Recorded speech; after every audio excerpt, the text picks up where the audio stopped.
Hola mis hermanos, bienvenidos a nuestra última lección sobre el estudio del libro de los Salmos. Nuestra lección lleva por título la oración sálmica en la oración de la iglesia. ¿Qué quiere decir esto?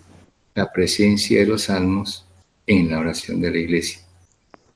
Fue el enfoque que dimos al curso en nuestro inicio, cuando empezamos este estudio, para que llegáramos a este momento culminante, ver la presencia y la importancia de los salmos en la oración propia de la iglesia hasta nuestros días.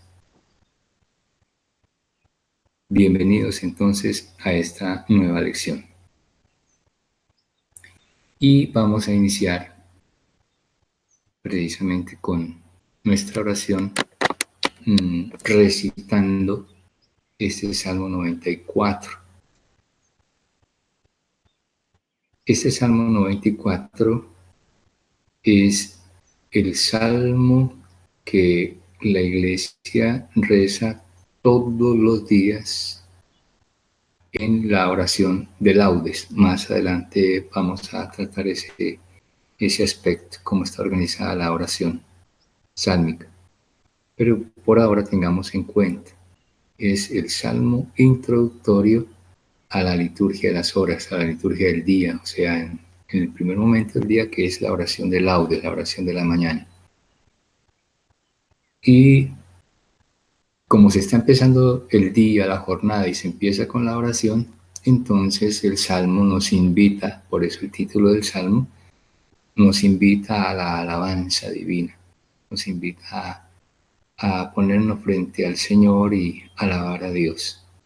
Y ese es el contexto, vamos a ver el contenido, el mensaje a lo largo de todo el Salmo. Ahora, como es un Salmo propio del pueblo judío, pues va a recoger su historia y su sentimiento, que lo expresa de esta manera, y que la iglesia hoy por hoy lo hace suyo. Entonces vamos a iniciar nuestra oración invocando precisamente el nombre de Dios. En nombre del Padre, Hijo y del Espíritu Santo. Amén. Ya como de costumbre, según nuestra praxis, entonces vamos a recitar al unísono. Los invito para que se unan a mí y desde sus casas hagamos esta oración sálmica. Venid, aclamemos al Señor. Demos vítores a la roca que nos salva. Entremos a su presencia, dándole gracias, aclamándolo con cantos. Porque el Señor es un Dios grande, soberano de todos los dioses. Tiene en su mano la cima de la tierra, son suyas las cumbres de los montes. Suyo es el mar porque Él lo hizo, la tierra firme que modelaron sus manos. Entrad, postrémonos por tierra bendiciendo al Señor Creador nuestro, porque Él es nuestro Dios y nosotros su pueblo, el rebaño que Él guía. Ojalá escuchéis hoy su voz.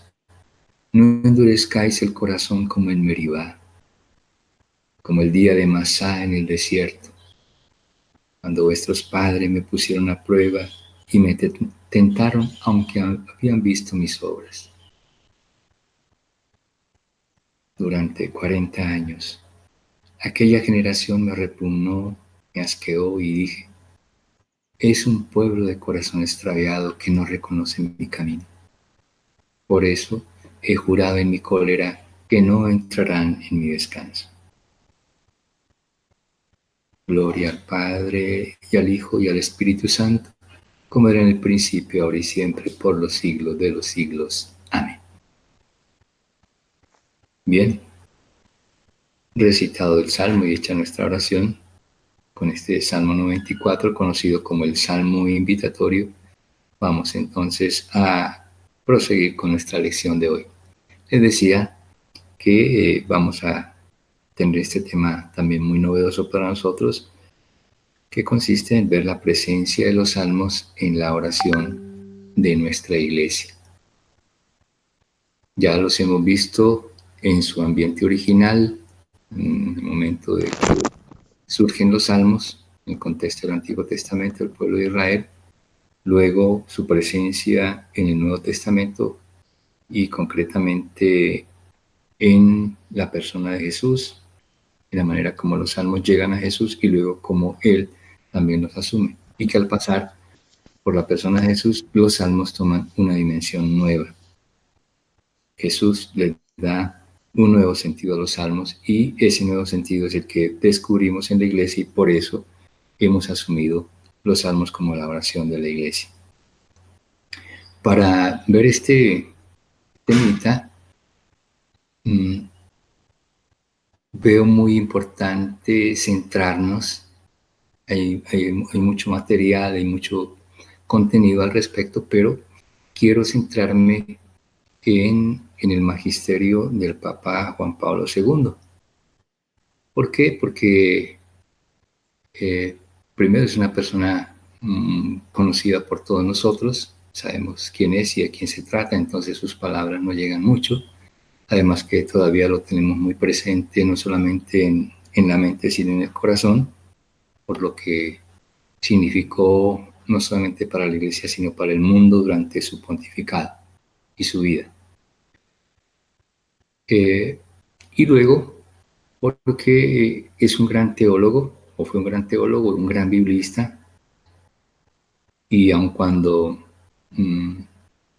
es polaco, sin embargo, se expresa con mucha sencillez, con mucha profundidad y mucha sencillez, de tal manera que todos lo entendíamos y todos lo entendemos a través de sus escritos. Entonces, quiero centrarme para esta clase en su magisterio, porque él en su magisterio precisamente tocó el tema que vamos a abordar hoy, la presencia de los salmos en la oración de la iglesia. Y esto mediante aquellas famosas catequesis. Creo que somos conocedores de ese tipo de práctica en la iglesia. El Papa, en su momento era Juan Pablo II, ahora es Francisco, los miércoles, todos los miércoles, a mediodía, él hace lo que se llama una audiencia, o sea, se dirige a los fieles peregrinos que se reúnen en Roma, ya todos los que van a visitar a Roma, entonces van al Vaticano, van a visitar al Papa, entonces él los recibe a mediodía, unos minutitos, y les hace una catequesis, por eso se llama las catequesis de los miércoles, las catequesis del Papa. Pues bien, el Papa Juan Pablo II en ese tipo de catequesis precisamente dio unas catequesis sobre la oración de la iglesia y con referencia particular a los salmos. No encontré el audio, sino el texto, entonces me voy a centrar en el texto y como es muy importante el texto, me permito consignarlo acá, lo tiene en su pantalla y lo voy a leer y lo voy comentando. Entonces, como vamos viendo acá, catequesis, esta catequesis es del miércoles 28 de marzo del 2001. Y es una catequesis que el Papa viene haciendo sobre la oración. No es una catequesis que da en un solo día, sino durante varias semanas. Es solamente los miércoles y si el tema se alarga, pues va explicando también por secciones cada miércoles. Entonces, en la sección del miércoles 28 de marzo, dice así lo siguiente, el texto dice así. En la carta apostólica Novo Milenio Ineunte, es el título original, les he dicho a ustedes que los documentos en la iglesia vienen en su lengua original, que es el latín, por eso aparece acá. La carta apostólica, una carta que él hace como pastor de la iglesia, que lleva por título Novo Milenio Ineunte. Eso en español significa al comienzo del nuevo milenio. Estamos en el año 2001, entonces apenas acabamos de arrancar este nuevo milenio. Por tal motivo, entonces, él hizo este mensaje que se llama así Carta Apostólica Nuevo Milenio. Le habla a la iglesia y le habla al mundo. Ese es su mensaje para comenzar este nuevo milenio. Entonces dice el Papa: en la Carta Apostólica Nuevo Milenio in Eunte expresé lo que está en negrilla y lo que está en azul. Eso es mío para subrayar la idea que nos trae a nosotros a nuestro estudio. Entonces, repito, en la Carta Apostólica Nuevo Milenio in Eunte expresé el deseo de que la Iglesia se distinga cada vez más en el arte de la oración. Recuerde que estamos en catequesis del Papa sobre la oración. Y entonces está diciendo el Papa: expresé el deseo de que la Iglesia, ahora vayamos interpretando el sentido de las palabras. La Iglesia, ¿quiénes somos? No es Él, no es el Papa, no son los curas, no son los obispos, no son las religiosas, no, somos todos nosotros, es usted y soy yo. Expresé el deseo de que la Iglesia se distinga, lo que significa la palabra distinguirse, sobresalga, se diferencie de todo lo demás y se distinga cada vez más en el arte de la oración. Entonces, fijémonos en los detalles. La interpretación de las palabras no solamente dice se distinga en la oración, no, en el arte, que es un arte, la destreza que uno va adquiriendo para hacer ciertas cosas. Entonces, el arte de la música, el arte de la pintura, porque usted tiene destreza o en pintura o en música. Entonces, en este caso, la Iglesia debe distinguirse, su arte es precisamente la oración. No perdamos, porque este es el punto de referencia central. Lo que vamos a decir del Salmo es en el marco de la oración. Y una oración que en este momento yo puedo pensar que es la mía, no, pero es la oración de la Iglesia. ¿Y qué es la Iglesia? Es la comunidad de los fieles que, unidos a sus pastores, forman este cuerpo que Cristo quiso. Entonces, vuelvo a la expresión del Papa. Como estoy citando aquí la Nuevo Milenio in Eunte y que él en su catequesis está recordando lo que allí dijo, permítanme, me adelanto estas filminas para hablarles de ese documento. Este es un extracto de lo que dice el Papa allá, de acuerdo a lo que nos decía en la catequesis. Carta Apostólica al comienzo del Nuevo Milenio, que es este documento con la figura del Papa, Juan Pablo II.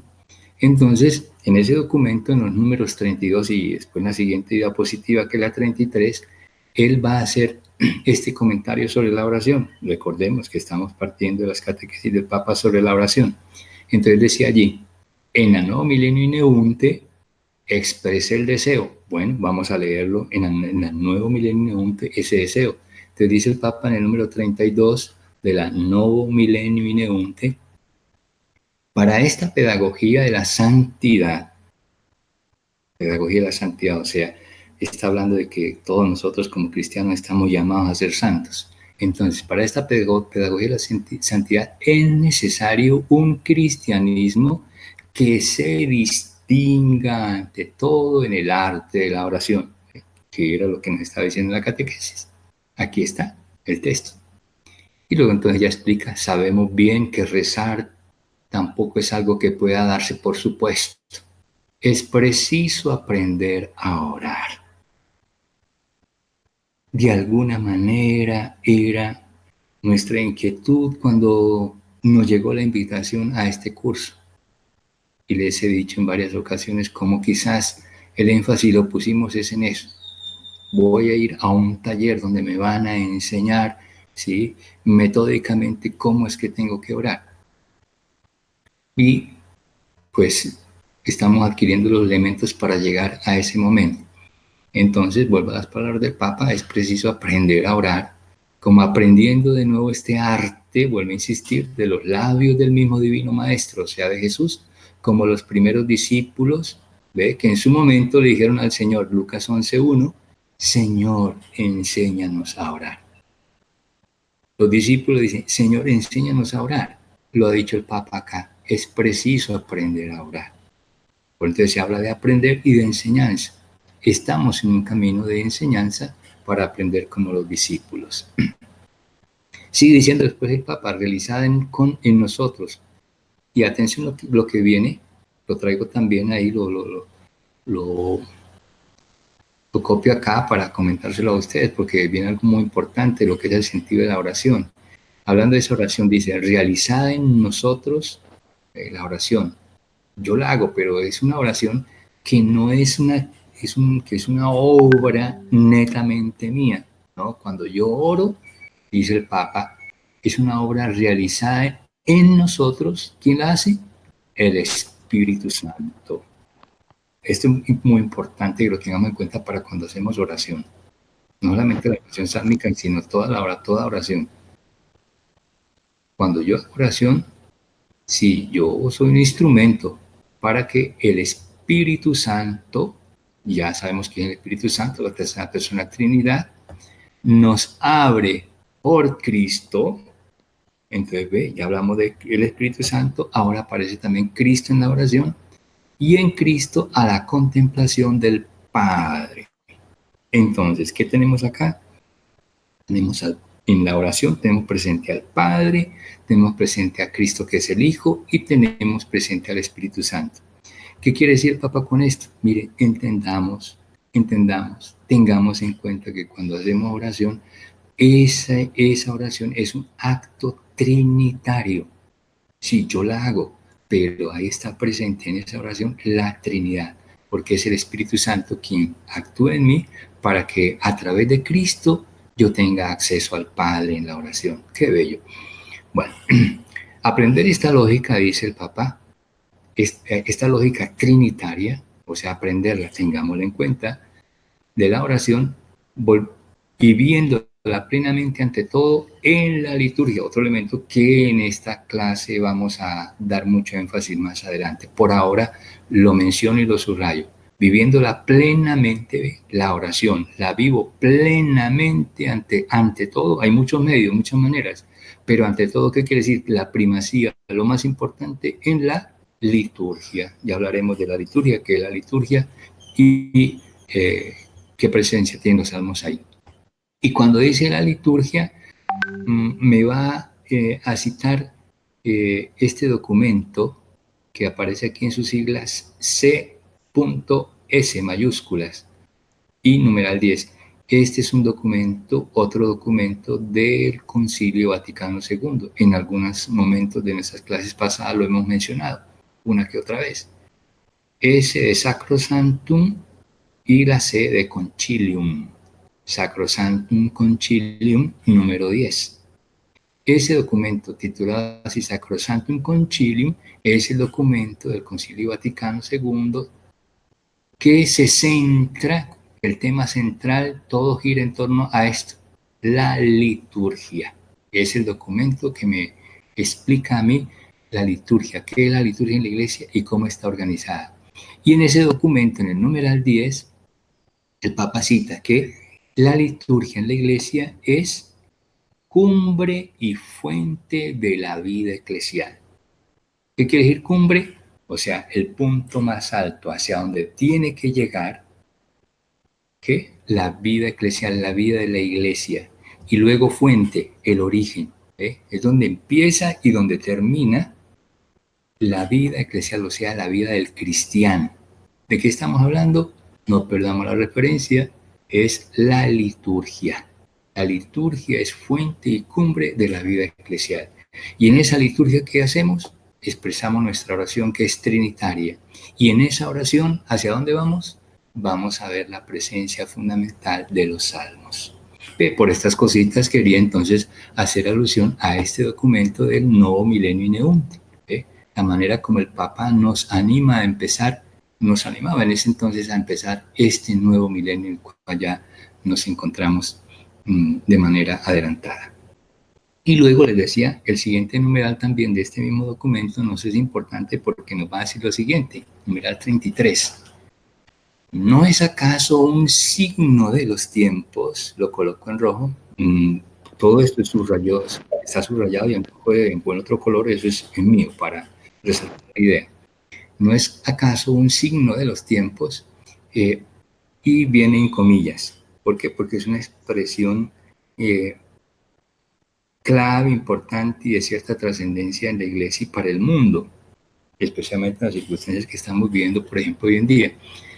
Precisamente ya como están enterados ustedes, este va a ser el tema. Una vez terminemos este cursito de los salmos que ya vamos llegando a su fin, vamos a hacer les voy a hacer unas conferencias, unas 2 o 3 conferencias sobre este tema, los signos de los tiempos, para entender qué son los signos de los tiempos, ¿ve? Y cómo se comen, o sea, cómo se digieren, cómo se tratan, cómo hay que manejarlos, qué significan en nuestra vida. Algo muy interesante también. Vuelvo entonces al número 33. ¿No es acaso un signo de los tiempos el que hoy, a pesar de los vastos procesos de secularización, qué significa esto, proceso de secularización? Es todo este movimiento que vamos experimentando en el mundo donde el hombre quiere desligarse de Dios, que Dios no parezca en su vida, ¿ve? Los gobiernos, los estados, ¿ve? Que nada, que desaparezca el discurso de Dios, la presencia de Jesucristo, que no se hable de Jesucristo, que no se hable de Dios, que se saquen incluso las imágenes, ¿ve? Que ya no hayan Cristos en los colegios, en las universidades, en los hospitales, ¿ve? Todo eso, que desaparezca todo signo religioso. Eso es lo que se llama la secularización. Entonces, dice el Papa, el que hoy, a pesar de los vastos procesos de secularización, se detecte una difusa exigencia de espiritualidad que en gran parte se manifiesta, precisamente en una renovada necesidad de orar. Llama al Papa la atención en eso. ¿Acaso no hay en el mundo, aun cuando hay esa fuerza por sacar a Dios del ambiente del mundo, de hacer nuestra vida a nuestra manera? Sin embargo, también, ¿no notamos acaso nosotros en el mundo esa otra fuerza ya interna que se da en el mundo, dentro de la iglesia, entre los hombres, por buscar también ese espíritu de oración, sentir la necesidad de encontrar a Dios, de buscar a Dios? ¿Y cuál es el medio que tenemos para ello? Pues sencillamente la oración. Y por eso esa ansia, esa hambre, esa inquietud de aprender a orar. Y esto no es nuevo, esto viene veíamos para el Nuevo Testamento, desde los mismos apóstoles, cuando citábamos a San Lucas unas diapositivas atrás. Señor, enséñanos a orar. Ahora, el Papa hace una referencia también, un comentario sobre las otras religiones. ¿Ve? No somos los únicos en el mundo que vamos por este lado. También las otras religiones, ya presentes extensamente en los territorios de antigua cristianización, ofrecen sus propias respuestas a esta necesidad. ¿De cuál necesidad estamos hablando? La necesidad de orar. ¿Ve? Esto en todas las culturas, en todas las religiones. Existe este signo de los tiempos, el hombre que tiene sed de Dios, de manera contradictoria porque quiere vivir sin Él, pero siente en el fondo su necesidad. Y lo hacen a veces de manera atractiva. ¿Ve? Entonces el Papa advierte del peligro. Y de pronto advirtiendo que puede ser un riesgo dentro de la misma iglesia, cuando buscamos orar con métodos atractivos. Conocemos de casos de gente que le gusta ir a tal grupo porque allí hay tal dinámica, porque allí hay alegría, porque allí hay fiesta, porque allí hay movimiento, porque allí hay rumba. Entonces, eso el Papa lo advierte como un peligro. Y dice, nosotros que tenemos la gracia que es el don, el regalo de Dios, de creer en Cristo, revelador del Padre y Salvador del mundo, debemos enseñar a qué grado de interiorización nos puede llevar la relación con Él. O sea, cómo se debe asumir la oración. Bien, esto es lo que el Papa entonces nos dice en el Nuevo Milenio Ineunte, cosa que él recuerda y vuelva a su catequesis, que él recuerda a la catequesis. ¿Ve? Entonces, volvemos al punto inicial. En la carta apostólica Novo Milenio Ineunte expresé el deseo de que la Iglesia se distinga cada vez más en el arte de la oración. Todo lo anterior para poder explicar y entender entonces esta primera frase de su catequesis. Y lo que ya comentábamos, aprendiéndolo siempre de nuevo de los labios del mismo Divino Maestro, eso está en el número 32 de esa carta Nuevo Milenio Ineunte, que fue la que leímos y comentamos. Ese compromiso ha de vivirse sobre todo en la liturgia. Entonces, fíjese cómo el Papa, cuando nos habla de esta manera, pone énfasis en lo que es la liturgia.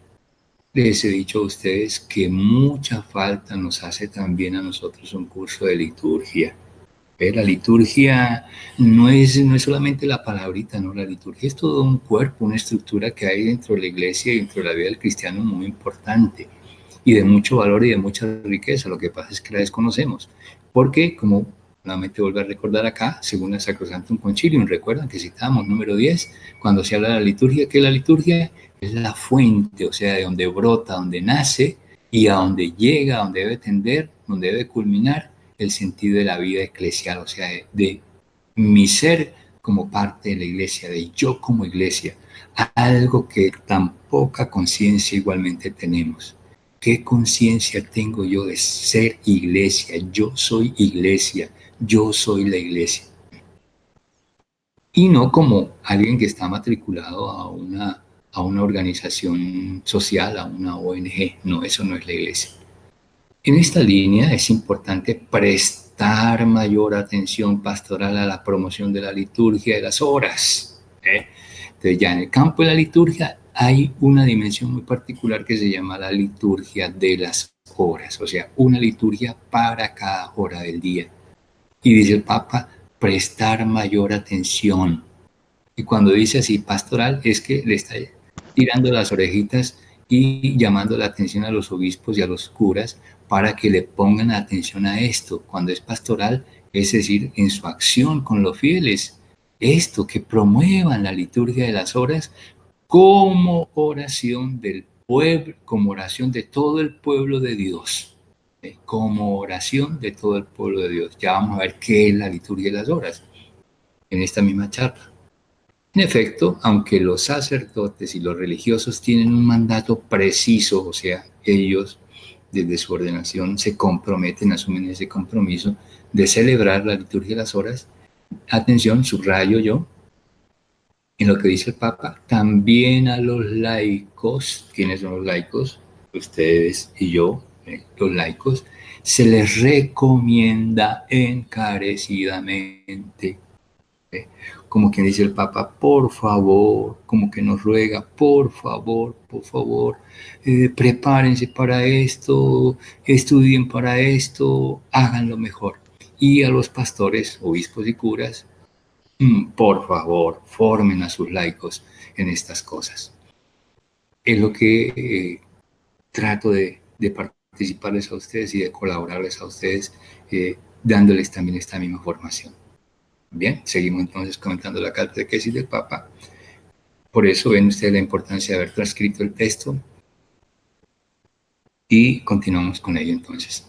Sigue entonces el Papa diciendo en la catequesis, es un dato esperanzador, esto es ya una opinión interesante, vean lo que nos dice el Papa, es un dato esperanzador que muchos laicos, no dice algunos, muchos laicos, tanto en las parroquias como en las agrupaciones eclesiales, hayan aprendido a valorarla. Entonces el Papa hacía la invitación inicial, pero fíjese que ya reconoce que hay algo positivo dentro de la misma iglesia. Ya hay laicos y muchos, dice, que han aprendido a valorar la liturgia y la oración en la liturgia.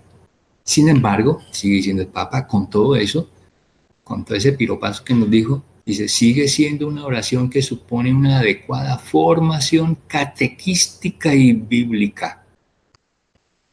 Hermanos, ¿en qué estamos?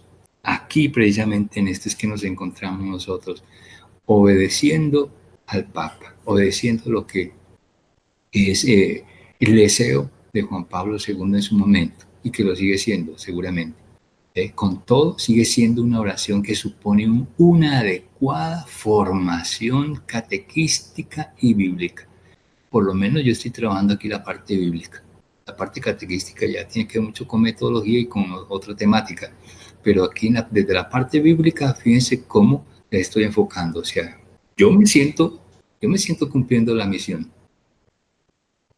De eso me siento seguro, me siento tranquilo y doy gracias al Señor porque me dio esa oportunidad para poderla gustar a fondo. Qué interesante, ¿ve? Una preparación para poderla gustar. Es eso lo que en el fondo ustedes también quieren, que cuando usted haga oración, usted guste de la oración. que no sea algo aburrido, que no sea algo harto, que usted hizo oración y cuando salió de la oración, ¿cómo salió? Vacío, sin nada. No, que usted se sienta lleno de Dios, se sienta fortalecido, se siente iluminado. No que sus problemas se acabaron, ¿no? Sino que se siente con la luz y con la fuerza para ir a afrontarlos. Bien, con esta finalidad comenzamos hoy, ya está terminando el Papa la catequesis, hoy una serie de catequesis, por eso le decía, no va a agotar el tema en un solo miércoles, entonces va a continuar. Dice sobre, atención, ¿sí? Comenzamos hoy una serie de catequesis sobre los salmos y los cánticos propuestos en la oración matutina de la iglesia. Esa oración matutina, la de la mañana, le he dicho que se llama laudes. ¿Qué son los laudes? La oración de la mañana de la iglesia. Entonces, fijémonos, ¿ve? Vamos puntualizando lo que es el sentido de nuestra charla, nuestra clase de hoy. Con esta finalidad comenzamos hoy una serie de catequesis. O sea, ¿qué está diciendo el Papa? Si el Papa se pone en esta tarea, que es la de un catequista, que es la de un párroco allí con sus fieles, y él lo hace sin la arrogancia de ser el príncipe de la iglesia porque es el Santo Padre, él se pone también su mantelito y se pone a dar su catequesis. Y aquí está haciendo, y dice que nos promete que va a hacer varias catequesis sobre los salmos y los cánticos de la oración en laudes. De este modo, deseo, vuelve a insistir el Papa, como que si nos estuviera rogando, por favor, deseo estimular y ayudar a todos a orar con las mismas palabras utilizadas por Jesús y presentes desde hace milenios en la oración de Israel. ¿De qué estamos hablando? De los salmos. Y luego en la iglesia, los salmos presentes en la iglesia. El tema de nuestra última charla, que es la del día de hoy, los salmos en la oración de la iglesia. ¿Ven por qué quise centrarme para esta charla en la catequesis del Papa? Porque nos dice cosas sencillas pero fundamentales. Bien, proseguimos entonces, ya esto lo expusimos, la Novum Melanium y retomamos la catequesis del Papa cuando dice entonces rápidamente, los santos padres con profunda penetración espiritual supieron discernir y señalar que Cristo mismo en la plenitud de su misterio es la gran clave de lectura de los salmos. Entonces, ¿qué nos dicen los santos padres? ¿Quiénes son los santos padres? Los que fueron sucesores de los apóstoles, los líderes de la iglesia en primero y segundo siglo.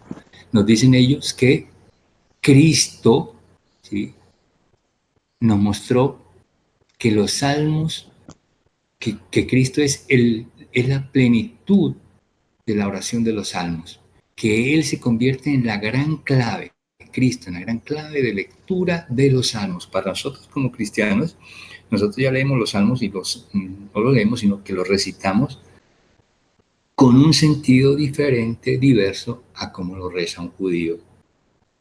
Un judío lo reza con mucha devoción, pero anhelando la venida del Mesías. No lo han reconocido, por eso ellos no lo encuentran en el sentido cristiano de los salmos, en el sentido mesiánico. Nosotros que ya conocemos a Cristo y que Él mismo asumió los salmos y dijo que los salmos se referían a Él, recordemos el episodio que esta semana en la liturgia del Evangelio del lunes, el lunes de Pascua, el Evangelio es ese de los discípulos de Maús. Y cómo en el camino, dice Jesús, dice Lucas que Jesús les explicaba las escrituras y Jesús trae el texto que todo lo que la ley, los profetas y los salmos dicen de mí se ha cumplido.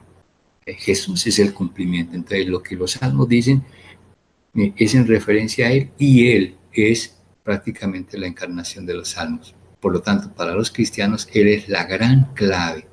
Nosotros tenemos que leer los salmos es a través de la persona de Jesucristo. O sea que cuando yo rezo un salmo, oro un salmo, tengo que tener siempre presente ahí la persona de Jesús. Sigue hablando de los santos padres, estaban plenamente convencidos de que en los salmos se habla de Cristo. Jesús resucitado se aplicó a sí mismo a los salmos. Fue en nuestra clase pasada. Cuando dijo a los discípulos, es necesario que se cumpla todo lo que está escrito en la ley de Moisés, en los profetas y en los salmos. Es el texto que les acaba de comentar. los discípulos de Emaús. Eso está en Lucas capítulo 24, el verso 44. Usted en su estudio, después con calma, busca su Biblia y lo confronta, incluso lee todo el pasaje del capítulo 24, los discípulos de Emaús. Los padres añaden que en los salmos se habla de Cristo. En los salmos se habla de Cristo, o incluso que es Cristo mismo quien habla. ¡Wow! ¡Qué profundidad! No solamente se habla de Cristo, sino que incluso Él ya estaba hablando a través de los salmos. Maravilloso el Papa Juan Pablo. Bien, proseguimos. Al decir esto, no pensaban solamente en la persona individual de Jesús, sino en el Christus totus, una expresión típica del Papa Juan Pablo. El Christus totus. Es una expresión latina que significa, lo interpretamos fácilmente, el Cristo total. En el Cristo total formado por Cristo y por sus miembros. Entonces, ¿qué es el Christus totus? El Cristo total. El Cristo total no es solamente Él, sino que es Él y nosotros, o nosotros como partícipes del cuerpo de Cristo. ¿Por qué un solo cuerpo? Él es la cabeza, nosotros somos sus miembros. Por eso somos un solo cuerpo en Cristo. Por eso cuando yo rezo un salmo, no lo estoy rezando yo, José Miguel. Lo rezo como iglesia, y como iglesia soy parte de este Cristo total. Luego Cristo está rezando conmigo, yo estoy rezando con Cristo. Así nace para el cristiano la posibilidad de leer el Salterio a la luz de todo el misterio de Cristo. Lo que le decía, ahora como cristianos nosotros leemos o recitamos los salmos a la luz de todo el misterio de Cristo, o sea, todo lo que fue la persona y la vida y la obra de Jesús. Y no solamente desde cuando murió y resucitó, sino después, o sea, lo que es la iglesia. Precisamente desde esta perspectiva se descubre también la dimensión eclesial. Que le decía, ¿qué sentido de iglesia? ¿Qué sentido de iglesia tengo yo? Particularmente puesta de relieve por el canto coral de los salmos. Ahí se está manifestando la realidad de la iglesia. Cuando una comunidad ora los salmos y yo soy parte de esa comunidad, estoy poniendo de relieve eso, la presencia de Cristo recitando ahí conmigo y con la comunidad los salmos. De este modo se comprende que los salmos hayan sido tomados, se comprende, desde los primeros siglos como oración del pueblo de Dios. Entonces, no solamente Jesús, sino que los apóstoles, sus sucesores, también rezaron como Jesús los salmos y los transmitieron, esa tradición la fueron transmitiendo a la iglesia hasta llegar a nuestros días, que como pueblo de Dios recitamos los salmos. Ya más adelante, entonces, esto es lo que estoy hablando acá, recitar los salmos, eso tiene nombre propio en la iglesia y se llama la liturgia de las horas. Será nuestro tema posterior. Bien. Ya casi terminando entonces la catequesis del Papa, vea cuántas cosas nos dice el Papa en lo que aparentemente es allí un sermoncito de 10 minutos, es como para todo un estudio y para todo un retiro. También gracias a la oración comunitaria de los salmos, la conciencia cristiana ha recordado y comprendido que es imposible dirigirse al Padre en nuestra oración trinitaria que está en los cielos sin una auténtica comunión de vida con los hermanos. Eso es importante, cuando la comunidad reza el salmo no únicamente se interesa en que se está dirigiendo a Dios, no, que lo está haciendo con sus hermanos, lo está haciendo en común unión, en comunión con los demás, o sea, el carácter comunitario, con los demás hermanos y hermanas que están en la tierra. No solo eso, los cristianos, al insertarse vitalmente en la tradición orante de los judíos, aprendieron a orar cantando las Magnalia Dei, o sea, las maravillas de Dios realizadas por Dios tanto en la creación del mundo y de la humanidad como en la historia de Israel y de la iglesia. ¿Qué quiere decir esto? Que a través de los salmos nosotros estamos alabando y bendiciendo a Dios por toda su obra en el pasado con el pueblo judío, la historia del pueblo de Israel, y en este momento presente también con la iglesia. Los salmos son expresión del caminar de la iglesia, del sentir de la iglesia en sus circunstancias hoy en día. Y terminamos esta catequesis del Papa del 28 de marzo del 2001 con esta afirmación. Sin embargo, esta forma de oración tomada de la Escritura, ¿ve? ¿Qué está diciendo el Papa? Mire, esto no es invención humana. Esto no se lo inventaron los hombres, esto no se lo inventó un Papa, no se lo inventaron unos obispos, no. esta forma de oración, la liturgia y la oración sálmica, están tomadas de la escritura, que la escritura es lo que comúnmente nosotros llamamos la Biblia, la palabra de Dios. Esta forma no excluye ciertamente expresiones más libres, o sea, hay otras maneras también de orar. Y estas no solo continuarán caracterizando la oración personal, sino también enriqueciendo la misma oración litúrgica. Por ejemplo, con himnos y tropos. Tropos son también tipo de composiciones para ser cantados o entonados. En cualquier caso, termina diciendo el Papa, el libro del Salterio ya es un lenguaje familiar para nosotros que estudiamos Biblia. Cuando escuchamos al Papa decir así, ya entendemos. Cualquier otro no le dice nada a esta frase. El libro del Salterio, para nosotros es el libro de los Salmos, ha de ser, ha de ser, es un imperativo, ha de ser el libro de los Salmos, la fuente ideal de la oración cristiana. ¡Wow! ¿Ven por qué el enfoque inicial del curso? La oración de los salmos, la oración de la iglesia, la oración de los cristianos. Es que ahí está la fuente, dice el Papa. Los salmos son la fuente ideal de la oración cristiana. Si yo quiero hacer oración y donde nos encontramos en una aridez, donde no encuentro palabras, donde tengo que recurrir a cassettes o ahora a discos o a canciones para poder orar, para que me llegue a mi mensaje, no, los tengo en los salmos. Acudamos a los salmos. Ahora, de una manera organizada y estructurada y bella, es la liturgia de las horas. Nuevamente estoy ambientando ese temita que viene a continuación. Entonces, los salmos son la fuente ideal de la oración cristiana y en él seguirá inspirándose la iglesia en el Salterio, se seguirá inspirando la iglesia en el nuevo milenio. Ya lo advertía el Papa. Por eso, hoy, ¿qué estamos haciendo nosotros? Hermanitos, estamos en este camino, estamos tratando de hacerle caso al Papa. Yo no lo sabía, quizá ni me había enterado. Hoy por hoy me estoy enterando. Y esta es una manera de ser iglesia, hermanos. Aquí estamos, tenga esa conciencia, usted en este momento está siendo iglesia. La iglesia está presente en vos. Y mucho más cuando llega a ser el momento de la oración, el rezo del salmo. Bien. Esta es una de las catequesis, hay otra catequesis, son dos catequesis que el Papa le dedica a los salmos, pero para no extenderme yo me centro en esta y más bien después en el chat les voy a colocar el link de la segunda catequesis para si quieren leerla y profundizarla también, pero va en ese mismo sentido. Pero con esto ya nos queda claro de lo que es la oración de la iglesia, de lo que son los salmos y de lo que los salmos significan dentro de la oración de la iglesia y para la iglesia. Y yo soy la iglesia entre lo que son los salmos para mí y lo que significan los salmos para mí. Bueno, vamos a proseguir entonces. Les decía que vamos a ir concretando esto, que es muy general. Entonces, ¿cómo vivimos esta oración de la iglesia? Entonces, y en el caso concreto de los salmos, unimos esas dos cosas, la oración de la iglesia y los salmos, eso se llama, en la iglesia se llama lo que aparece aquí en esta imagen con su título, eso es lo que llamamos en la iglesia la liturgia. Entonces, ya hemos hablado de los salmos, hemos hablado de la oración, hemos hablado de la iglesia, quiero hablarles ahora unos momentos sobre este aspecto, la liturgia. ¿Qué es la liturgia?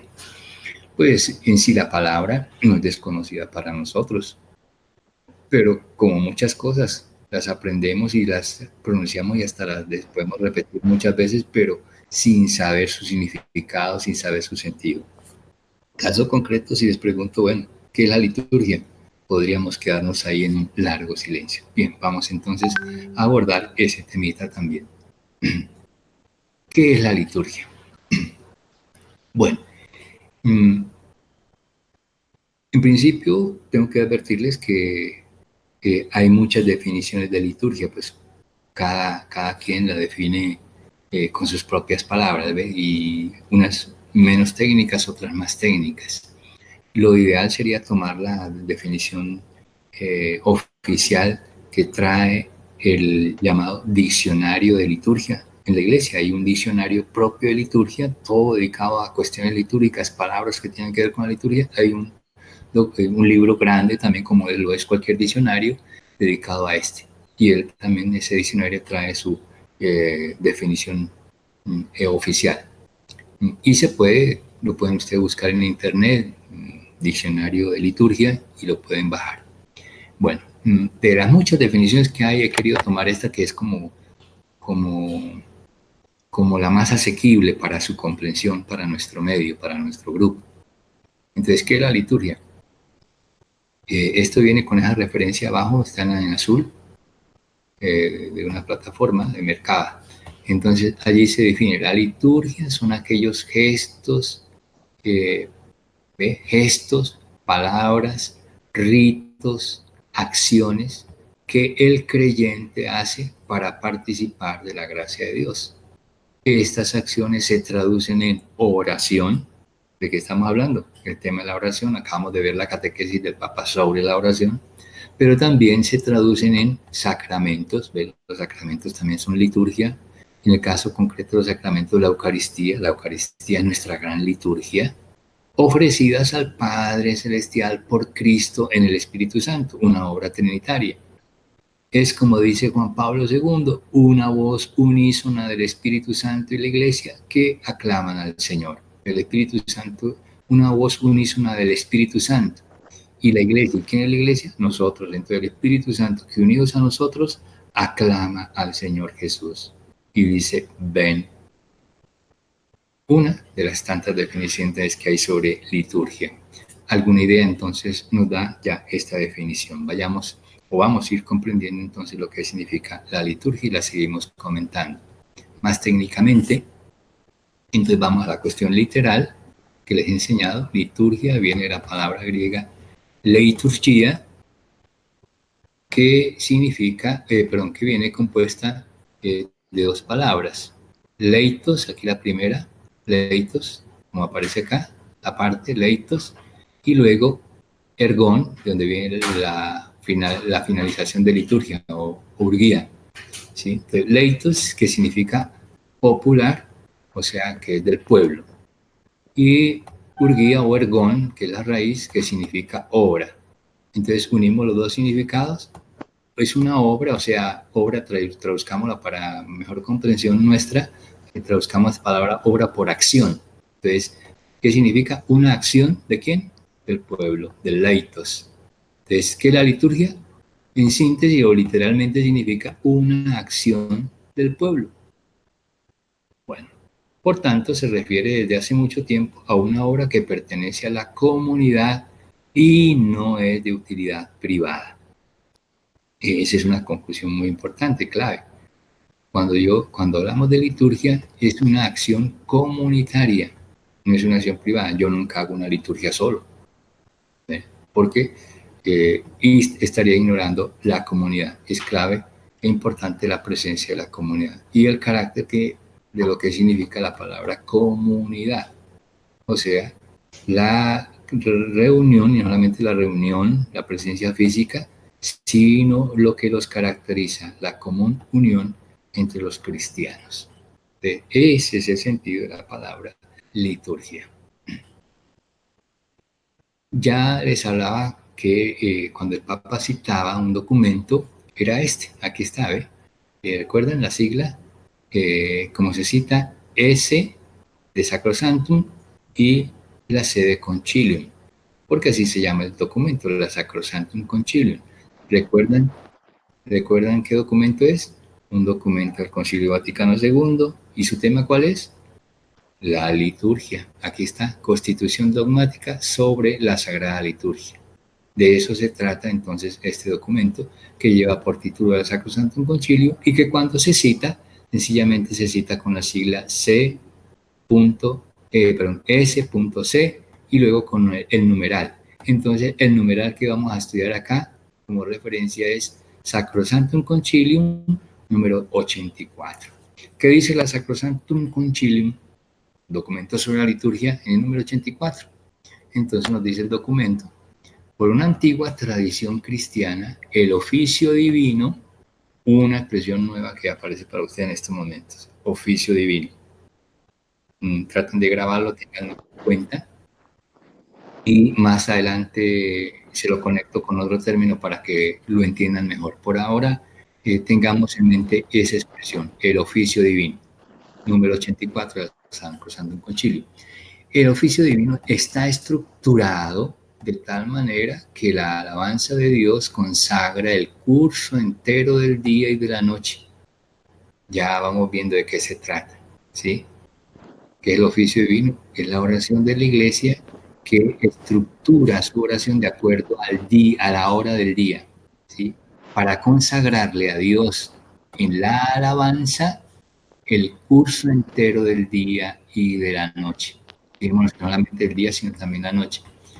Y subrayo yo, de mi parte, los sacerdotes y todos aquellos que han sido destinados a esta función por institución de la Iglesia cumplen debidamente este admirable cántico de alabanza. Ya les decía que ellos a partir de la ordenación tienen y asumen ese compromiso de rezar lo que hasta el momento estamos llamando el oficio divino, que es el término que le dedica la Sacrosanctum Concilium. Sigo entonces. O cuando, aquí hablamos de los sacerdotes, pero no solamente los sacerdotes, se dice cuando los fieles oran junto con el sacerdote en la forma establecida. Los fieles oran junto con el sacerdote. Entonces ya ustedes pueden estar pensando de qué sacerdote conocen que ora con sus fieles el oficio divino. Pregunto yo. ¿Qué comunidades hay en las cuales el sacerdote se reúne con sus fieles para orar el oficio divino o rezar el oficio divino? Bueno, la respuesta queda en nuestras mentes. Entonces, es en verdad cuando esto se da, cuando los fieles oran junto al sacerdote, con el sacerdote, entonces es en verdad la voz de la misma esposa que habla al esposo. Existe una expresión figurada, ¿sí? De forma esponsorial, incluso amorosa, muy bíblica también. Esto viene desde el Antiguo Testamento. Es verdad que la misma esposa, ¿quién es la esposa? Aquí vieron que aquí está con mayúscula. La esposa es como si quitáramos esa palabra esposa y le ponemos iglesia. Es lo mismo. De ella es que está hablando, la voz de la misma esposa, o sea, la voz de la iglesia que le habla al esposo, y cámbienle la palabra esposo por quién. Exacto, lógico, Cristo. Es la voz de la misma esposa, la iglesia, que habla al esposo, que le habla a Cristo. ¿A través de qué? A través de la oración. ¿Cuál oración? Cuando el sacerdote con sus fieles oran. ¿Oran qué? El oficio divino. Más aún, es la oración de Cristo con su cuerpo. Otra manera de decirlo, ¿qué es el cuerpo? En el Nuevo Testamento, estas expresiones de Pablo, es Paulina. Aquí traduzcan también cuerpo por iglesia. Es la oración de Cristo con su iglesia al Padre. Cuando la iglesia reza el oficio divino, cuando la iglesia reza es cuando el sacerdote con sus fieles hace esta oración. Ven la importancia entonces de este documento y en concreto el número 84 para el tema que estamos tratando, porque era importante, por eso lo he traído aquí a colación y me he detenido en él para hacérselo de su conocimiento. Bueno, entonces, recuerden que les dije una expresión que la tuviéramos en mente en la diapositiva anterior. ¿Cuál era? Exacto, oficio divino. Que tuviéramos en cuenta esa expresión para entenderla con otra expresión nueva que vendría más adelante. Aquí la encontramos. La expresión que ahora encontramos es esta, que está en el lomo de esos tomos, tomo primero, tomo segundo, tomo tercero, tomo 4. ¿Qué es esto? La liturgia de las horas, de la que ya les he mencionado al comienzo de nuestra charla. Aquí vamos a hablar también de ello. Pues llegó el momento de hacerlo. Entonces aquí lo tenemos, lo sacamos acá del estuche donde están los 4 tomos y ponemos acá al frente la liturgia de las horas, un tomo. Y esto es para aclarar lo siguiente. Hay liturgia de las horas. ¿Qué es la liturgia de las horas? Estos tomos, estos libros. ¿Qué son la liturgia de las horas? Es lo que llamamos ahorita el oficio divino. Es lo que los sacerdotes rezan y que los laicos, como vamos a ver acá ahora, ¿ve? Liturgia de las horas, ¿para quiénes? Para los fieles. Cuando decimos fieles, ¿qué son? Los laicos. Entonces, el rezo del oficio divino para los laicos, el que rezan los laicos. Y entonces encontramos una diferencia entre el que rezan los sacerdotes, que es lo que los sacerdotes rezan todos los días, ¿ve? Abarca la liturgia de las horas, su texto abarca 4 tomos, que son aquí grandes y gruesos. ¿Lo notan? Primero, segundo, tercero y cuarto, 4 tomos rezan ellos.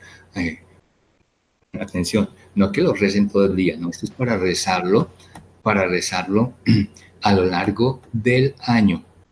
A lo largo del año se recorren estos 4 tomos. Ya les explico más adelante, poco a poco le voy dando los elementos para ir entendiendo en su conjunto las cosas.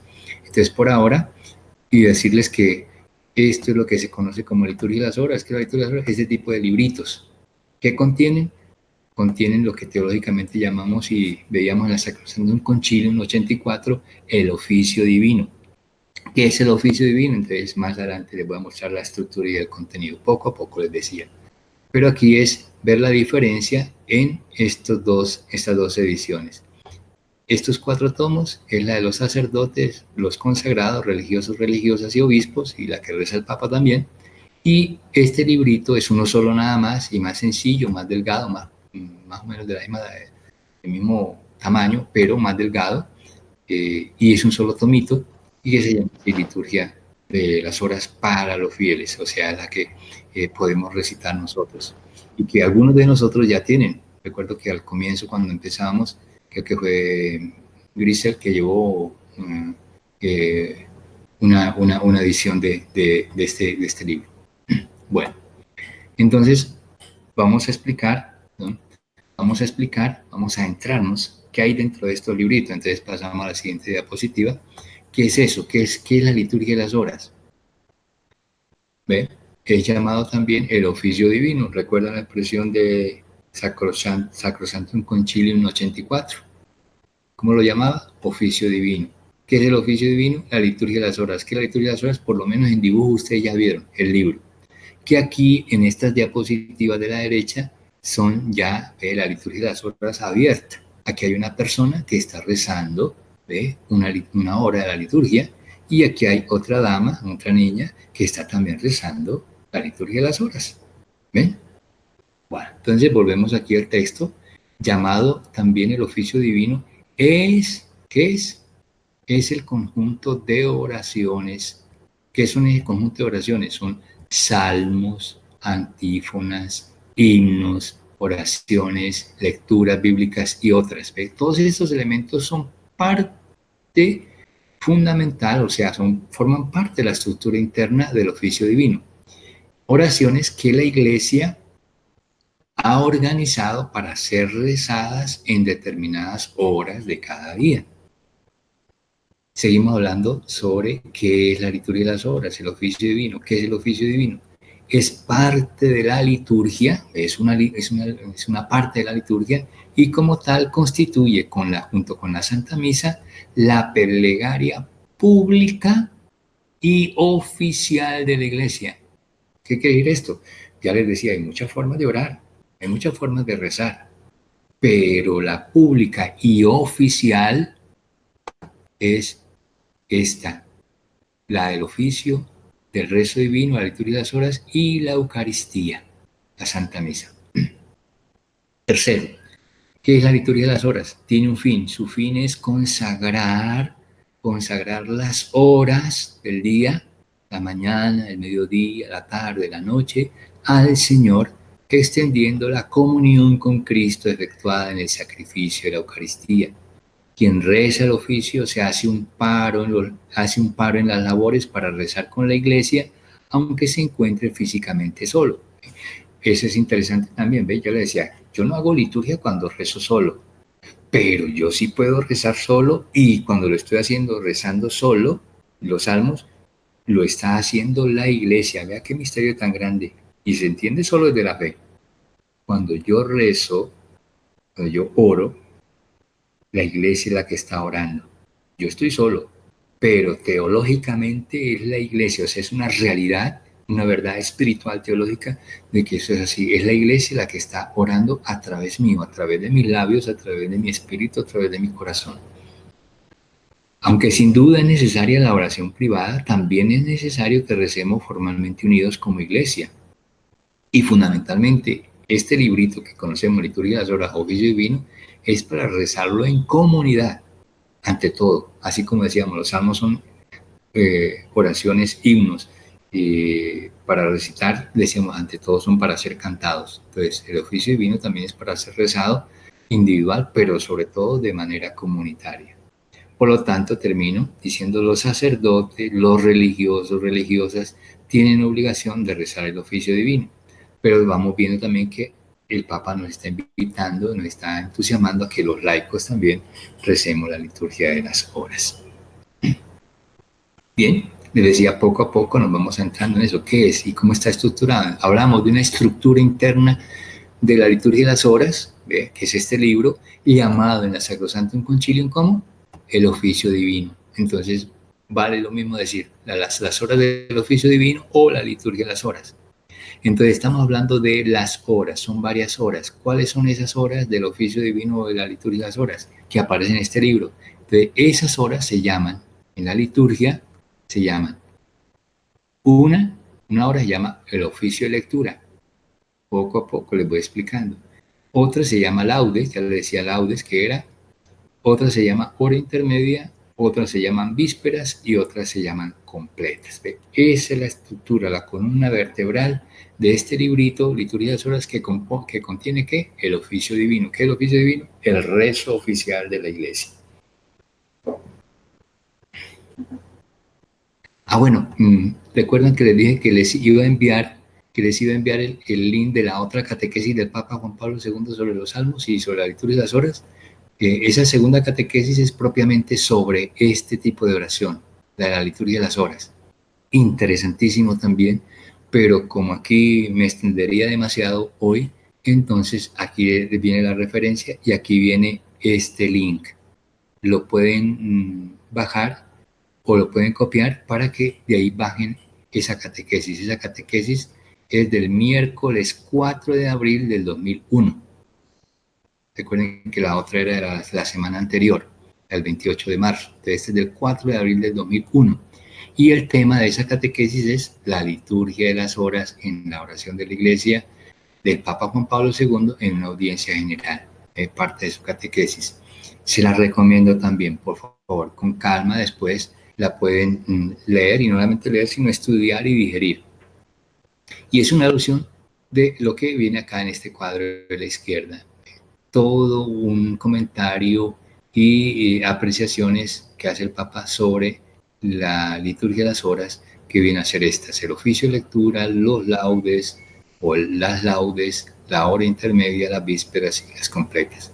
¿Qué es el oficio de lectura? ¿Qué son las laudes? ¿Qué es la hora intermedia? ¿Qué son las vísperas? ¿Qué son las completas? Lo desarrollaremos en las próximas 2 horas.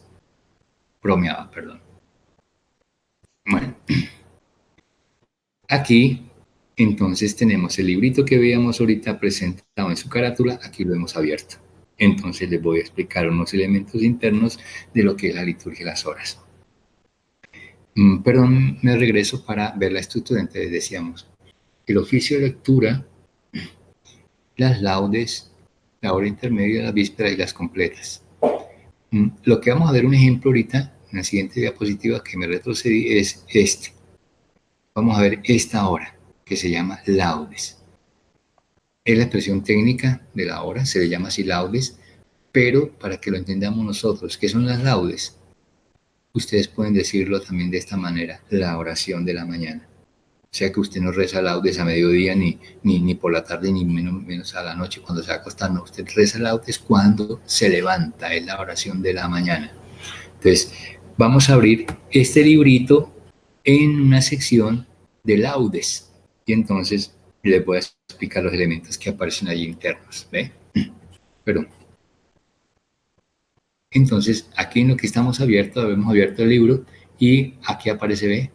fíjense a la derecha arriba, en la página 627, encontramos que ¿qué hora estamos rezando? En este momento en el que nos encontramos aquí abierto el libro es en los laudes. Pero, ¿laudes de cuándo? Entonces, si miramos acá en la página 626, estamos rezando los laudes, aquí dice del viernes. O sea, estos son para rezar los viernes. ¿Pero qué viernes? Porque en el mes hay 4 viernes.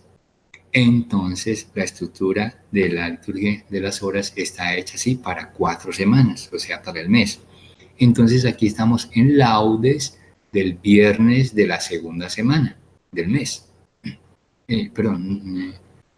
Bueno, sí, del mes, pero que después se va a fusionar con el tiempo ordinario. Bueno, viernes de la segunda semana. ¿Qué vamos a resaltar acá? Entonces voy a resaltar lo que aparece en esta página. No me refiero a este comienzo porque es parte del salmo anterior, entonces hay un primer salmo que aquí termina, entonces vamos a proseguir aquí con un segundo salmo. Pero aquí, por el siguiente detalle, lo traigo a colación. Cuando se reza la liturgia de las horas, en este momento estamos rezando laudes, cada salmo que va a aparecer aquí abajo, cada salmo viene precedido por lo que se llama, recuerden, ya lo habíamos mencionado por ahí en algún momento, esa palabrita, la palabra antífona. Entonces, ¿qué es la antífona? Es esto que encontramos acá. Esta es la antífona del salmo que vamos a recitar. Pero entonces, atención, miren la cuestión. Aquí viene antífona 2, o sea, porque ya hemos rezado el primer salmo, vamos a rezar un segundo salmo en laudes, entonces viene la antífona al segundo salmo que vamos a recitar, entonces antífona sería la antífona 2. Pero, de acuerdo al tiempo litúrgico que estemos viviendo, por ejemplo, en estos momentos, ¿qué tiempo estamos viviendo? Estamos viviendo el tiempo pascual. Hoy, segundo domingo de Pascua, estoy grabando este video. Este segundo domingo de Pascua concluye la octava de Pascua y este tiempo de Pascua va desde el domingo pasado, que fue resurrección, hasta Pentecostés. Eso se llama, 50 días se llama tiempo pascual. Y como ese tiempo pascual no abarca todo el año, sino un periodo del tiempo del año, entonces corto, a eso lo llamamos tiempo pascual y el resto lo llamamos fuera del tiempo pascual. Entonces aquí están las dos antífonas. Si nos encontramos en este momento el tiempo pascual, ¿cuál es la antífona que vamos a recitar? Entonces esta que dice acá, ¿ve? Aquí se nos presentan dos opciones. Entonces vamos a recitar la del tiempo pascual. Tú, Señor, has salido con Cristo a salvar a tu pueblo. Aleluya. Entonces recitamos primero, decimos al unísono, a coro todos esta antífona, y luego entonces sí recitamos el salmo. Pero al recitar aquí este salmo 2, precisamente la diapositiva me permite explicar este otro detalle que en clase lo habíamos expuesto ya. Estamos en la oración sálmica, pero ¿qué encontramos acá? Aquí lo que encontramos es un cántico. ¿Y qué cántico es? Ya ustedes saben interpretar. Fíjense la importancia de lo que fue esa clase muestra rápida de lo que era cómo se manejan las citas textuales bíblicas, ¿no? O sea, cómo cito yo un texto y luego cuando lo encuentro, cómo lo leo, cómo lo interpreto. Y aquí hay varios elementos que hay que tener en cuenta. O sea, no es una cita fácil, es una cita extraña, una cita complicada, un poquito difícil para un ignorante o incluso un principiante. Pero creo que nosotros ya, por el recorrido que llevamos, lo sabemos interpretar muy bien. Y me permite entonces esta ocasión hacer la siguiente explicación y el siguiente recuerdo.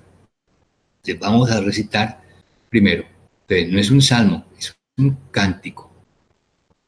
Pero al respecto, recuerden que en clase veíamos, ¿no?, que en la Biblia no solamente encontramos como himnos el salterio, o sea, los 150 salmos, sino que en la Biblia, tanto en el Antiguo Testamento como en el Nuevo, también hay otros himnos. Este es uno de esos casos concretos, y esos himnos pueden tener este nombre como el del cántico, ¿ve? Este es un cántico y se le llama el cántico de Aquí está la sigla del texto. Ya ustedes saben leer esa sigla. ¿Qué texto es? Habacuc. Estamos en el libro de Habacuc. Entonces es un cántico de Habacuc, se conoce así. En la liturgia de las horas se le llama así, el cántico de Habacuc. ¿Dónde está ese cántico? Ese cántico está en el capítulo 3, pero como es un texto, un capítulo 3 largo, entonces la liturgia de las horas nos recoge algunos versículos, desecha otros para que el texto no resulte tan largo. Entonces, al escoger los versículos, ¿qué versículos aparecen acá en el texto? Entonces vamos a Habacuc, capítulo 3, luego está la coma, quiere decir que lo que a la derecha de la coma son versículos. Desde el capítulo 3, el verso 2, o sea, el 1 lo ignoramos, no está aquí el verso 1, partimos del verso 2, luego viene un guión. ¿Qué significa guión? Hasta, estamos en los versículos, entonces desde el verso 2 hasta el versículo 4. Después de 4 viene un punto. ¿Qué significa eso? Que el punto es corte. Entonces, cuando hago el corte, corto ahí, pero no termina el texto sigue. Entonces, ¿qué pasa? ¿Qué viene después? Viene un 13. Entonces significa que del verso 4 no salto al capítulo 13. Estoy en el capítulo 3. No es que salte al capítulo 13, porque si fuera a saltar al capítulo 13, aquí no sería punto, sino sería punto y coma. Pero es punto, estoy en los versículos, entonces corto el versículo 4 y sigo en los versículos, doy el salto hasta el verso 13, dentro del mismo capítulo 3, en el verso 13. Pero aquí viene otro detalle que también en clase lo explicaba. Usted en Biblia no lo encuentra esta A, aparece un 13A. ¿Qué significa esa A? Que este verso 13, si usted lo busca en la Biblia, es un verso largo. Entonces, el texto aquí del Salmo únicamente me recoge, me transcribe la primera parte del verso 13.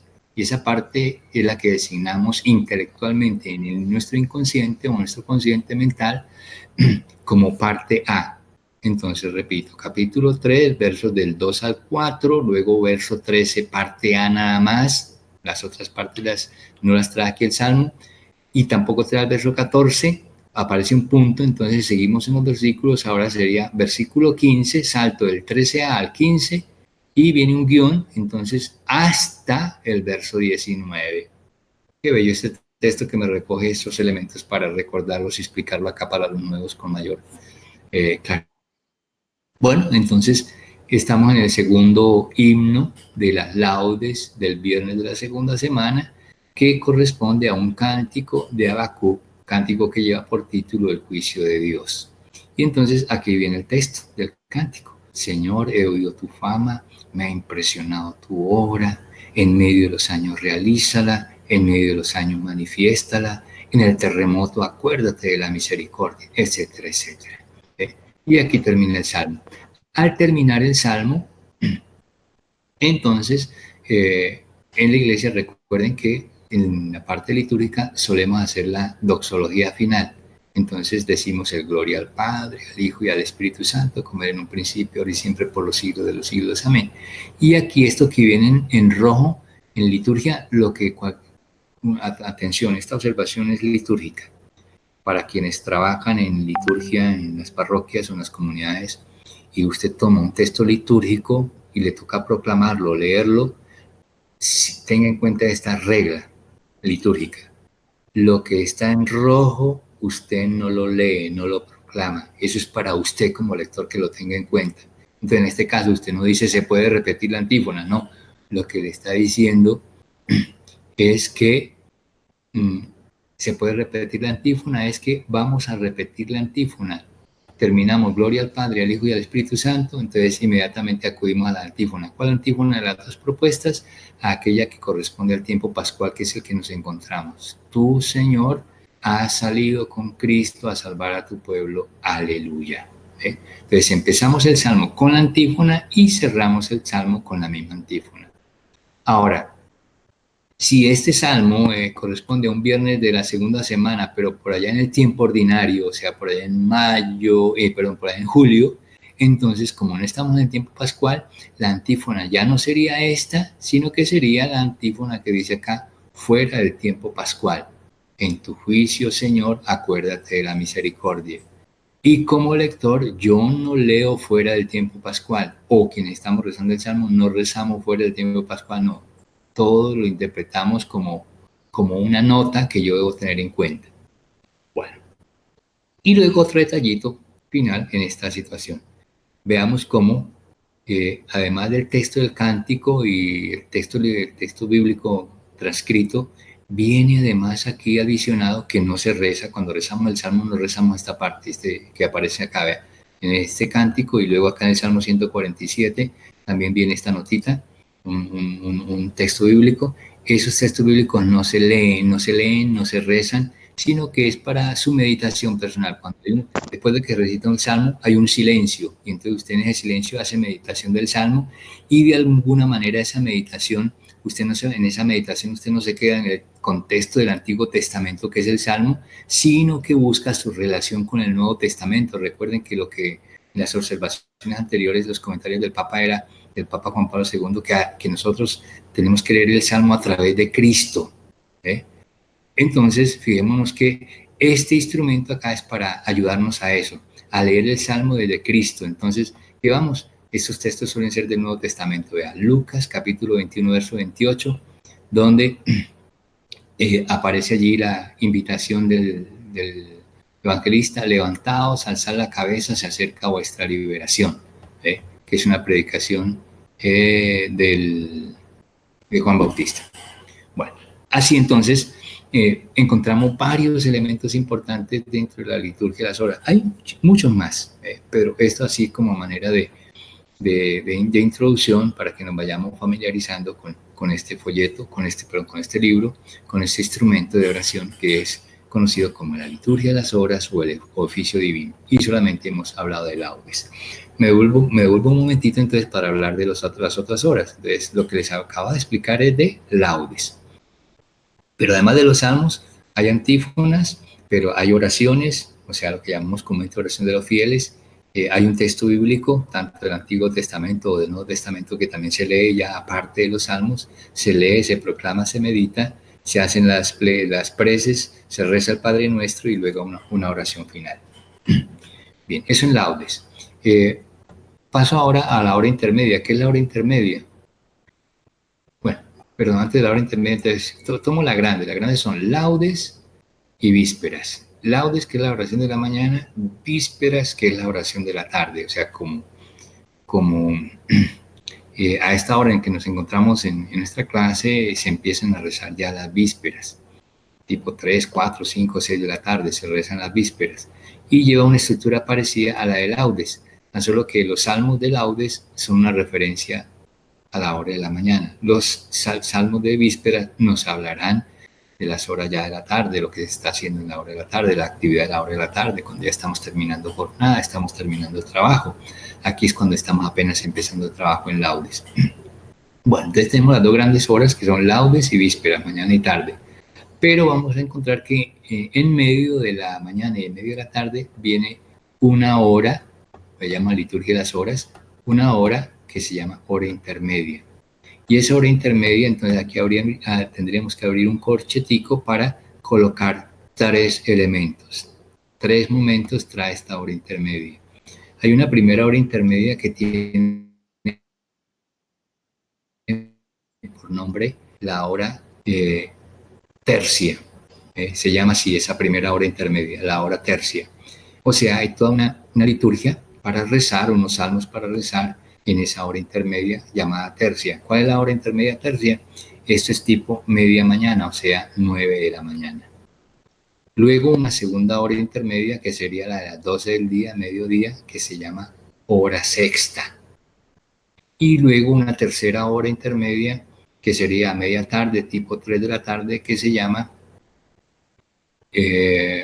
hora nona. Entonces, 3 horas intermedias que serían la tercia, la sexta y la nona. Ya tenemos en el día, laudes en la mañana, tenemos media mañana, mediodía, media tarde y la tarde. Y luego, para la noche, cuando ya nos disponemos a ir a descansar, antes de irnos a la cama, nuestro momento de oración, ese momento de oración se llama completas, que también, como consiste en unas antífonas, unos himnos, unos salmos, unas oraciones, unas preces y una oración final, completas. Y luego nos quedaría entonces el oficio de lectura. El oficio de lectura es un poquito particular, trae también la primera parte, que es el rezo de los salmos, pero la segunda parte, aquí los textos de la palabra de Dios son corticos. En el oficio de lectura sí es un texto largo, primero un texto bíblico largo del Antiguo y del Nuevo Testamento, y luego un texto de una homilía, una catequesis de uno de los llamados santos padres. Recuerdan que ya lo mencionamos. Entonces se transcribe una homilía de ellos, una catequesis, que nos permite conocer primero cómo era el ambiente de la predicación para esos momentos y luego de alguna manera también enseñanzas para los tiempos actuales. Eso se reza en el oficio de lectura. Y este oficio de lectura entonces sí no tiene hora propia, usted la reza en cualquier momento, es para rezar en cualquier momento del día. Estas otras sí tienen momento preciso, mañana, media mañana, mediodía o media tarde, la noche, y como les digo, oficio de lectura así para cualquier otro momento. Ahora, los sacerdotes, por compromiso de carácter obligatorio, rezan todas estas horas. Los laicos, en su liturgia de las horas para laicos, solamente trae laudes y vísperas. Las 2 horas grandes, las 2 horas fuertes. Y con los elementos internos simplificados. Bien, entonces esa es la estructura interna de la llamada liturgia de las horas, que abierto el libro es esta imagen.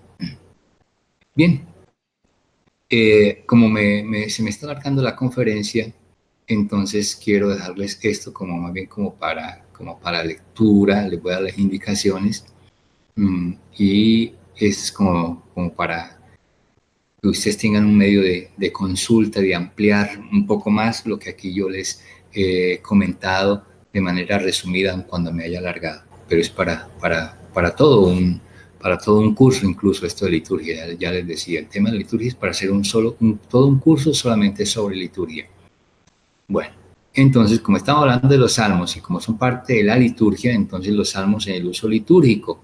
Entonces, estos son como punto de referencia, ¿ve? Entonces, si ustedes quieren leer más sobre la liturgia, lo que es la liturgia, entonces pisan acá este link y les abre un link y les da una información. Aquí es sobre la liturgia judía, ya nosotros en clase hablamos de eso, que es la de los salmos, el uso de los salmos en la liturgia judía, ya les expliqué muy bien qué significan los salmos en la comunidad judía, para un judío, cómo los rezan, cuándo, dónde y a qué horas. Pero lo que nos interesa a nosotros, esto es importante, conocer esto, el origen, porque es el ambiente vital, originario del salmo. Y luego la manera como lo hemos heredado en la iglesia, que sería la segunda parte, la parte de la liturgia cristiana, o sea, nuestro mundo cristiano. Ya a partir de Cristo, cómo vivimos en la iglesia hasta nuestros días, esta liturgia y este rezo de los salmos. De manera especial, haciendo alusión a los santos padres. Aquí van a aparecer muchos textos de los santos padres, pero también textos bíblicos. Entonces, si pisamos cada una de estas palabras que están en azul, nos van a remitir a un texto, a una bibliografía donde podemos profundizar un poquito más. Y luego los demás datos que vienen acá es como para que veamos un poquito de historia, de complemento y de ampliación pues, de lo que yo les resumí en mi clase. Es esta página, igualmente la que viene a continuación, decía los apóstoles, el testimonio de los apóstoles y luego los santos padres. De entre los santos padres, para que tengamos un ejemplo, entonces, por ejemplo, veáis San Basilio. ¿Quién es San Basilio? Es uno de los santos padres. San Ignacio de Antioquía es otro de los santos padres. San Ambrosio es otro de los santos padres. ¿Ve? Y aquí vienen citadas sus obras. Esta PG, por ejemplo, significa la P de patrología y G de griega, porque hay 2 patrologías, o sea, entre los santos padres, aquí ya es otro tema también de estudiar, otro tratado, se llama patrística o patrología. Hay padres occidentales y padres orientales, o sea, unos padres que son del oriente, otros que son del occidente. Los del occidente son los que se conocen como los padres griegos, entonces ellos tienen sus obras y esas obras están consignadas en una gran obra que se llama Patrología griega, o sea, todos los santos padres griegos. Aquí está esto significa patrología griega, es una cantidad de volúmenes. Aquí para encontrar a San Basilio, entonces a San Basilio lo encontramos en la patología griega, en el tomo 32 de la patología griega. En la columna 764, ahí me empieza a hablar en concreto de lo que dice San Basilio sobre los salmos. Dice que este salmodiar en 2 coros es importante, o sea que los salmos es para recitar no solamente al unísono, sino que también se pueden alternar. O sea, unos rezamos una estrofa, la siguiente estrofa la rezan otros, y lo podemos alternar. Entonces, por ejemplo, varones y hembras, o religiosos y laicos, como queramos organizar ahí, pueden haber varias variantes. Bueno, como digo, todo esto es como para información. Si pisamos cada uno de esos nos va a abrir un link y nos va a dar mucha información. Y si no, pues por lo menos yo les doy este comentario, esta síntesis. De esta manera, entonces, estamos por finalizar esta lección. Me disculpan si me alargué, pero ya vieron ustedes la importancia del tema, y además que estamos con ello cerrando todo el discurso sobre el libro de los Salmos. Ahora, cuando digo terminamos el discurso del libro de los Salmos, no es que ya podemos dar por concluido el estudio de los Salmos, ¿no? Hay mucho que estudiarles, pero en lo que medimos para el curso nuestro básico, tenemos ya lo fundamental. Muy agradecido por la respuesta a la invitación que se les hizo. Espero haber llenado en parte sus expectativas. Aclaro sí que por las circunstancias que estamos viviendo, por el confinamiento, que nos llevó a por lo menos a tener esta iniciativa de concluir a través de estos medios de internet en nuestra clase, gracias a Dios. Sin embargo, nos faltaría lo que en el fondo era su inquietud fundamental, el ejercicio práctico, la praxis de cómo rezar los salmos. Y yo quería hacerlo a través de una lección divina, ¿sí? Hacer una liturgia donde recemos los salmos tomando, por ejemplo, si era una tarde, tomando unas vísperas y recitándolo y yo explicándole cada uno de los elementos y explicándole cada uno de los salmos para que usted lo entendiera en la parte histórica, la parte teológica y luego la manera como se debe recitar. Si esto termina pronto, cuando nos volvamos a encontrar, si Dios nos lo permite, podríamos retomar esta iniciativa. Queda entonces pendiente esa lección divina que dé el cierre a la oración sálmica. De nuevo, entonces, muchas gracias. Me disculpan las cosas que hayan podido fallar, no hayan salido totalmente bien. De pronto también si no pude colmar todas las expectativas y luego pues manifestarles los deseos de seguir colaborándoles en la formación.